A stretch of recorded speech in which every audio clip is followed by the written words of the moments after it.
Hey everyone, hope you're doing well. Another game I wanted to go through, which was in the World Rapid, was Jobava versus Gukesh. And I saw this again on the Chess India channel.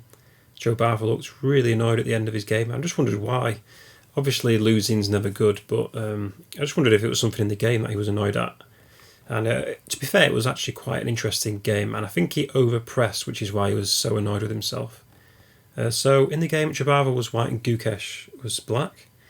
It was d4, knight to f6. We get a Nimzo with e6 here, knight c3, bishop b4, and e3. So all standard stuff. Gukesh castled. Jobava played bishop to d3. And now we get c5, knight to e2, and then d5. And white decided to take on d5. Pawn takes d4 was played by black. Pawn takes d4, knight takes d5. So this knight's actually under quite a lot of pressure. Sorry, and what am I doing? Yes, this knight's under quite a lot of pressure, so white will obviously castle. But it's quite decent for black. Black's got a decent pawn structure. I mean, this isolated d-pawn could become a target for black. The only problem is, for black's perspective, is this bishop on c8 is kind of locked in. So Jobava castled kingside, undoing the pin, of course. There was knight to c6, hitting the pawn on d4. Queen c2. Now white has a threat here of bishop takes h7 with check, so black plays h6, a good idea to give the king some space. But now white throws this in anyway. Bishop h7 check. It's a bit of a weird one, but I guess it allows the bishop to go back to e4, so it sort of gains a tempo, pushes the king to the side of the board. I guess it's worth a shot. I'm not really sure if it was necessary or not though. So the knights drop back to e7 to support the d5 knight, and now rook d1. So it's quite even so far. Bishop d7 was played. Obviously black wants to reroute this bishop. c6 is a good square. And you've got to say black's got a very harmonious position, to be honest. So queen b3, and now bishop c6. Knight takes d5. So the threat is queen takes bishop, of course, because the knight was protecting it. So obviously black has to play knight takes d5, and there's a quite nice little tactic here. So bishop takes d5 doesn't work here due to queen takes d5, so it's threatening mates and threatening swap of queens. So queen takes b4 can't be played due to queen takes g2. So in this position Jobava played queen to h3, sidestepping the queen to the other side of the board. Knight to f4 from Gukesh, a very nice move. Hits the queen, and also threatens to take the bishop on e4. Jobava accepts, takes was played, bishop takes, and now black has the two bishops. And this bishop, especially the white square bishop, is going to be incredibly strong, especially if black can retreat it back maybe. It's going to dominate the whole board at the moment, and this d4 pawn could become an issue. Maybe this is why white goes in for this knight to h5. Yeah, so probably maybe wants to reroute their knight back to g3 at some point. I'm not sure if there's an attack brewing, but it looks like black's structure is pretty solid, so I'm not sure if they can go for anything. Bishop to f5 hits the queen, and now I think white did make a mistake and overpressed. They played g4. Maybe they thought they were going to lose this position anyway, because it's looking quite ropey for white already. Black's structure is very strong, so maybe white just thought, you know what, got to go in for this, and played g4. Gukesh is a really strong player though. He played bishop c2, hitting the rook, and I think it's actually lost. So if the rook moves or sidesteps, I think they're going to have an issue saving it. I think if the rook f1, you could maybe play... Oh no, I was thinking bishop d3, but I don't think that works due to queen takes. So perhaps you can just play queen takes d4 here though and win the pawn. For this reason, the exchange sacrifice is given. Bishop f4.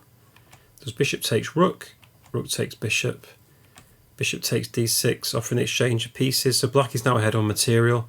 It makes a lot of sense to try and trade down even further. Obviously white doesn't want to do this. Plays bishop d2, and black gets off the H file.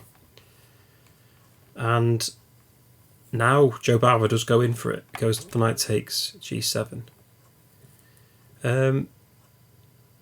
So sacrificing a whole piece, he's already exchanged down and he's just gone all in here, throwing the kitchen sink at black. Black recaptured. There was queen takes with check, king g8, and now a sneaky move, rook to e1 here. I did look at g5, but I think again black is fine. Queen d7, g6 takes. There's not really anything for white to do here. Rook e1 is sneaky though. The threat is rook takes e6.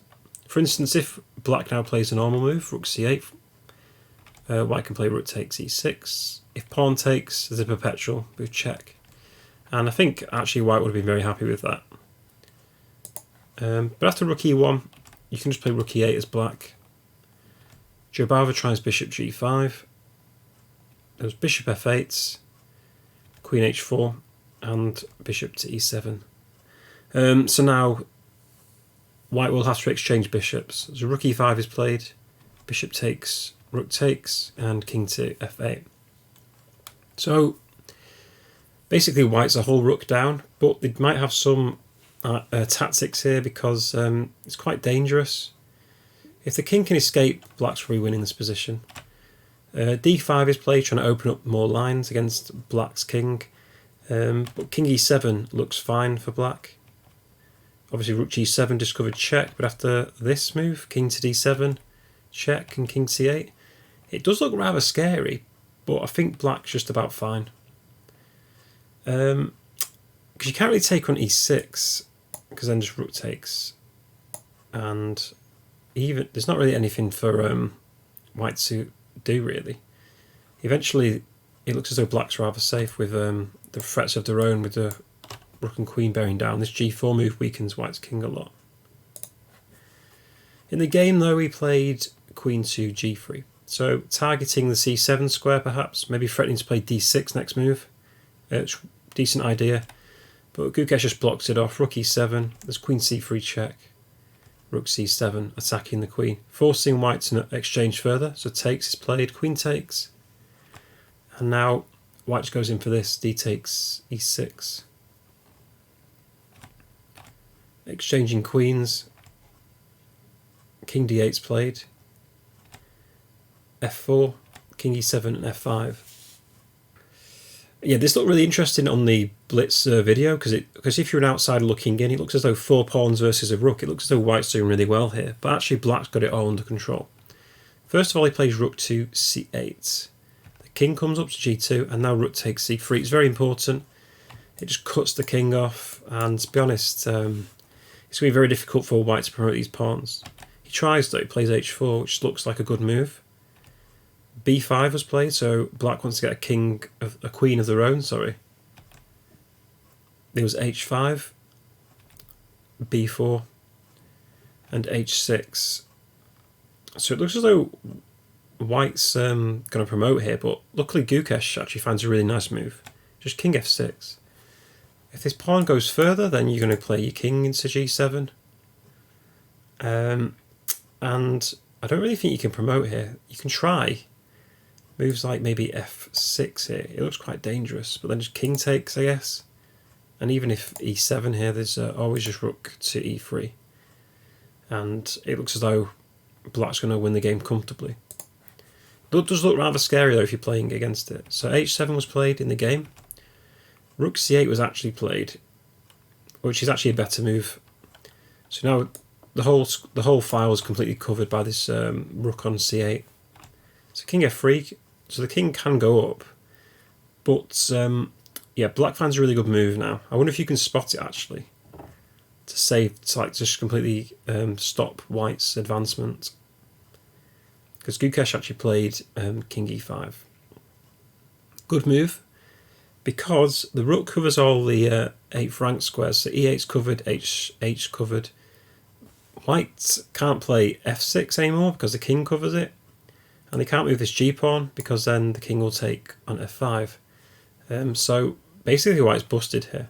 Possibly the only idea is to play king g3 and get your king round, but then I think a5 comes too fast. After king h4, a4, king g5, b3, takes. Try e7, but then comes b2, f6, king backwards, king g6, and then black's in time just to get a queen and hoover up the remaining pawns. In the game, after king e5, Jobava tried e7, but again this doesn't do anything because you can't advance it any further.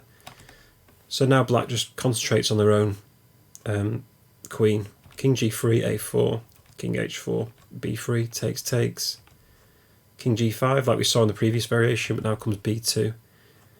Again, f6, king e6, king h6 this time, but now just gets a queen. And white resigned the game and had a bit of a tantrum at the board, it looks like. But this was really well played by black. And just to reiterate how good black's position is, king g7 here, just queen g1 would be fine for black, and just hoover up the g4 pawn with check. So I'm not sure, I think white just had a horrible position out the opening. I don't know really what he should have done. But yeah, after this g4 move, I feel like white's position was falling apart, and he just sort of threw the kitchen sink at black, hoping for a miracle. But it didn't really get discovered. But anyway, I'll post a link to the video from Chess Base India in the description, because it's a good watch, and I hope you enjoyed my analysis of the game. If you did, please do drop a like, comment, or even subscribe if you fancy it. Anyway, stay safe everyone, I'll see you next time.